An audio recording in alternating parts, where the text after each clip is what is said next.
Hi, I'm Kathi Kaiser. I work at Centralis. We're a UX consultancy in Chicago.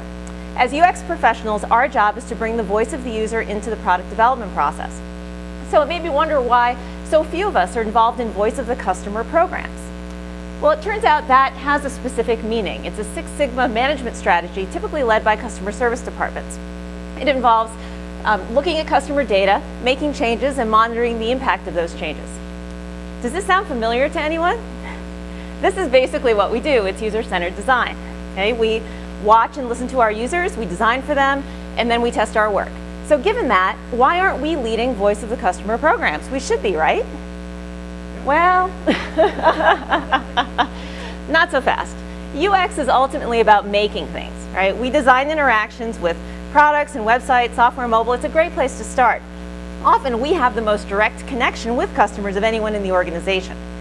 However, voice of the customer programs tend to look at customers through a broader lens. They look at sales, customer service, loyalty, all of the touch points someone has with a company. For most of us, our reach, our skill set, certainly our bandwidth just can't cover it all. I'm going to breathe. Okay, we have a pretty narrow view, actually, when you think about it. We look at the user role, but there are many other roles. And in fact, even what we see of the user role depends on where we live in an organization. In some organizations, user experience is a consolidated department. It may live within IT or sales, but it's one group. And people have the opportunity to work together and develop standards and best practices and serve as a consultant to the rest of the organization. So that's a big strength of this, that they can develop this group identity. However, there are some potential downsides to having everyone together in one group.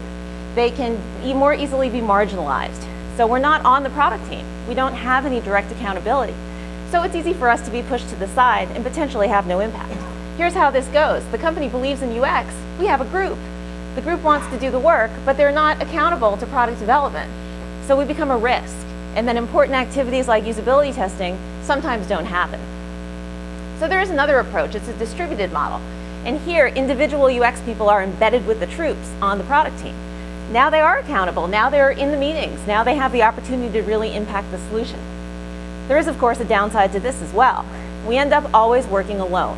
It's really hard to develop those standards, and one product can end up looking very different from another product in the same company. It's also easier to be taken away from our UX role because people don't know what we do. There's no identity. So we end up actually doing tasks that have nothing to do with UX. So some people do it this way, other people do it that way, and the worst case scenario is some people don't get to do it at all. Right? So what do we do about this? Well, I think the key is to stop thinking about user experience as only a role or a department. Okay? We're not going to have the impact we want if we're siloed or marooned throughout the organization. We should think about UX as a cross-functional process. Okay? So what do I mean by that? Well, perhaps it's like quality in a hospital. Most hospitals have a dedicated quality group. They collect and analyze data to provide safer patient care. But those results feed into the quality committee, which is cross-functional. They set priority and write the policies. Or maybe it's like safety in a manufacturing environment. Those charged with monitoring worker safety convene joint worker management task forces across the organization to make improvements. So how would this work for UX? Well, if UX is a cross-functional team, then representatives from all these different areas, these people that have these different views on the customer, can come together and talk about their data, bring their knowledge, and then we have a vision across all of these roles. Okay? Alone, nobody has the full view, but together we do. This committee would be supported by a UX strategy function. Okay? Now, these people don't own it. Like the quality department doesn't own quality, but they enact the recommendations of the committee. So the UX strategy function serves the organization. So we have a cross-functional process that incorporates the unique perspectives of each of these groups that touches the customer. Voila, we have the 360-degree voice of the customer.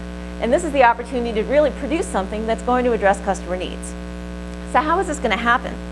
Well, of course, we need executive level support and buy-in for something like this.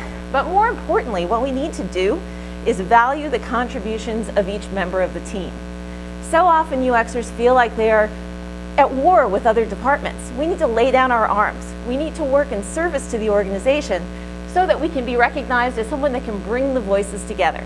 And that's how we can become involved in Voice of the Customer programs, not by leading them, but by facilitating them. I'm Kathi Kaiser, I'm with Centralis, and thank you for your attention.